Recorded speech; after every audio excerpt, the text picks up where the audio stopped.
કેમ છો વિદ્યાર્થી મિત્રો? ફરી એકવાર મારા YouTube ચેનલ કરણ ગુરુજીમાં તમારું સ્વાગત છે. આજે આપણે સ્વાધ્યાય 4.1 નો ચોથો દાખલો કરવાનો છે. ચાલો તો ચોથો દાખલો જોશું આપણે. હવે શું કીધું છે? એક વિસ્તારમાં આવેલી 80 દુકાનો ના દૈનિક વકરા જે 1000માં છે નું આવૃત્તિ વિતરણ નીચે મુજબ છે. તે પરથી વકરાના વિસ્તારનું નિરપેક્ષ અને સાપેક્ષ માપ મેળવો. ચાલો અહીંયા પેલા તો નિરપેક્ષ અને સાપેક્ષ એટલે શું એ સમજી લઈ.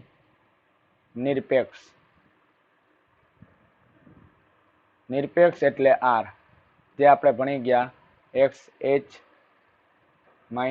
xl, અને સાપેક્ષ એટલે વિસ્તારાંક, જે આપણે ભણી ગયા xh - xl ના છેદમાં xh પ્લસ xl. રેડી? તો આવો કંઈક સૂત્ર છે નિરપેક્ષ અને સાપેક્ષનું. તો ચાલો આગળ વધીએ. અહીંયા આપણે પેલા તો આ વર્ગ જોઈએ. તો વર્ગમાં આ જે દૈનિક વકરો છે અહીંયા લખેલું છે ઉપર દૈનિક વકરો. આ જે દૈનિક વકરો આપેલો છે એમાં નાનામાં નાની જો વર્ગ જોવો હોય ને તો 5 થી 9 છે, અને મોટા મોટો જો વર્ગ જોવો હોય ને તો 334 છે. ચાલો હવે એમાં નાનામાં નાની જે વર્ગ છે એમાં નાનામાં નાની સંખ્યા કઈ? તો કે 5. મોટા મોટો વર્ગ છે એમાં મોટા મોટી સંખ્યા કઈ? તો કે 34. બસ આ જ મારો જવાબ છે. તો અહીંયા 34 આપણે જે નિરપેક્ષ અને સાપેક્ષ માપ મેળવવાનું છે તેમાં નિરપેક્ષ માપ જોઈએ પેલા. તો કે નિરપેક્ષ માપ બરાબર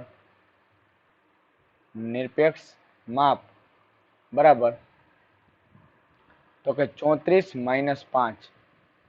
હવે 34 માંથી 5 જાય એટલે કેટલા વધશે? 29. હવે જવાબ જો 1000માં છે તો અહીંયા આપણે લખશું કૌંસમાં 1000. રેડી? ચાલો આ હતું નિરપેક્ષ માપ. હવે જોશું સાપેક્ષ માપ.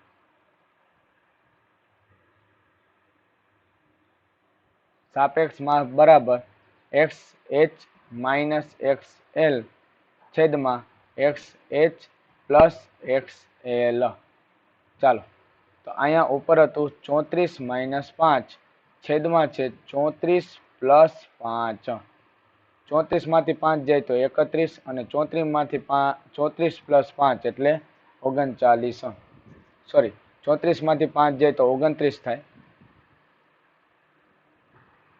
કારણ કે અહીંયા ઉપર આપણે 29 લખેલું છે. ચાલો 29 ના છેદમાં 39 એટલે કેટલા મળશે? 0.74. ચાલો કમ્પ્લીટ. આ હતો આપણો સ્વાધ્યાય 4.1 નો ચોથો દાખલો. હવે આપણે ગણવાનો છે સ્વાધ્યાય 4.2 નો બીજો દાખલો. તો ચાલો જોઈએ. ચાલો હવે આ સમજતા પેલા તો તમને અમુક સૂત્રોની માહિતી આપી દઉં, જેથી કરીને તમને આ સ્વાધ્યાય ગણવામાં તકલીફ ન પડે. હવે અહીંયા જો બે શબ્દ છે, ચતુર્થક વિચલન અને ચતુર્થક વિચલનાંક. તો અહીંયા જોઈએ ચતુર્થક વિચલન. હવે ચતુર્થક વિચલનનું સૂત્ર થાય Q3, એટલે કે અહીંયા QD બરાબર Q3 - Q1 ના છેદમાં 2. અને ચતુર્થક વિચલનાંક, જેમાં Q3 - Q1 ના છેદમાં Q3 પ્લસ Q1. રેડી?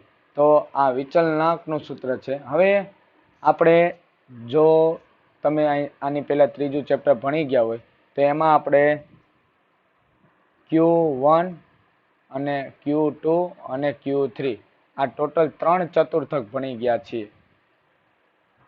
જો 3 ચતુર્થકની વાત કરીએ તો ચતુર્થકનું સૂત્ર થાય n+1 ના છેદમાં 4. જો Q1 ની વાત કરતો હોય ને તો, Q2 ની વાત કરતો હોય તો 2 કૌંસમાં n+ અને છેદમાં 4.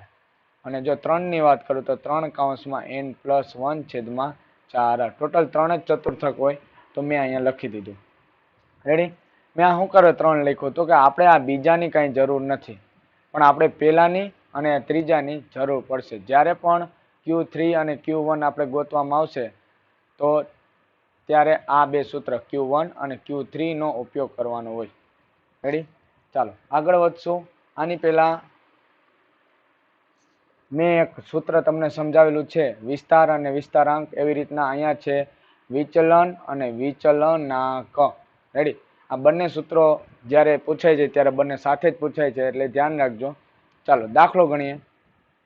દાખલામાં શું કીધું તો કે એક નિશાનબાજ એક સ્પર્ધાની પૂર્વ તૈયારી કરતી વખતે છેલ્લા 10 પ્રયત્નોમાં તેનું નિશાન નીચે જણાવેલ અંતર મીમીથી ચૂકી જાય છે. 20, 32, 24, 41, 18, 27, 15, 36, 35 અને 25. આ માહિતી પરથી નિશાન ચોક માપનું ચતુર્થક વિચલન અને ચતુર્થાંક વિચલન શોધો. હવે અહીંયા ગમે ત્યારે આ વિચલનનો દાખલો જ્યારે ગણો ને તો બધાને પહેલા ચડતા ક્રમમાં ગોઠવવા. ચડતા ક્રમમાં ગોઠવવા ત્યારે પહેલા નાનો પદ આવશે, પછી બધા એનાથી મોટા. એટલે પેલું આવે 15, જેમ કરતા જાઓ એવી રીતના લીટો માગતા જાજો. પછી 18, પછી 20, એટલે અહીંયા 18, પછી 20, 24, 25, 27, એટલે કે 24, 25, 27. અહીંયા આપણે લખશું 24, 25 અને 27. પછી 32, 35, 36, 41. 32, 35, 36 અને 41. 32, 35, 36 અને 41. 1, 2, 3, 4, 5, 6, 7, 8, 9 અને 10. ટોટલ કેટલી માહિતી થઈ તો કે 10. ચાલો હવે અહીંયા આપણે ચતુર્થક વિચલન ગોતવાનું કીધું, એટલે કે QD બરાબર Q3 - Q1 ના છેદમાં 2. હવે Q3 ગોતવા માટેનું સૂત્ર છે 3 કૌંસમાં n+1 ના છેદમાં 4. હવે 3 ના 3 n કેટલા છે તો કે 10. 10 + 1 છેદમાં 4. 10 ને કેટલા થાય તો કે 11 ના છેદમાં 4 અને 3 તો હતા જ. હવે 3 નીચે અહીંયા ભંગાતા નથી તો અંશ સાથે ગુણાકાર, એટલે 33 ના છેદમાં 4. એટલે આવશે 8.25. હવે અહીંયા આપણે એ જોવાનું છે 8.25 છે ને, તો હવે ખાસ સમજો, આ અઘરું છે. 8મું પદ જોવો જોઈએ, આપણે જે ચડતા ક્રમમાં ગોઠવેલું છે એમાં 8મું પદ જો શું છે તો કે આ પહેલું, બીજું, ત્રીજું, ચોથું, પાંચમું, છઠ્ઠું, સાતમું અને 8મું. શું છે તો કે 35. કારણ કે જો અહીંયા 8 હતા, 8.25, તમે 8મું પદ જોયું તો શું છે 35. હવે 8મા પદ પછી આવે શું તો કે 9મું પદ. 9મા પદમાંથી 8મું પદ બાદ કરો તો 9મા પદમાંથી 8મું પદ બાદ કરે એટલે 36 - 35. એટલે કેટલા વધે તો કે 1 વધે. હવે આ પોઈન્ટ વાળી સિસ્ટમ શું હતી તો કે 0.25.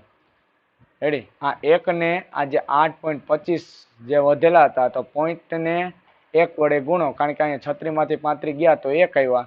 1 વડે 1 નું 0.25 સાથે ગુણાકાર કરી એટલે શું મળે 0.25. હવે એમાં 8 નો જવાબ શું હતો તો કે 35. આ 35 નો 0.25 સાથે સરવાળો કરો એટલે શું મળે 35.25. ચાલો હવે આ પેજમાં સમય એમ નથી એટલે બીજા પેજમાં લખી લઈ. ચાલો હવે અત્યારે આપણે Q3 ની વાત કરીએ તો Q3 માં 8.25 મળેલા હતા.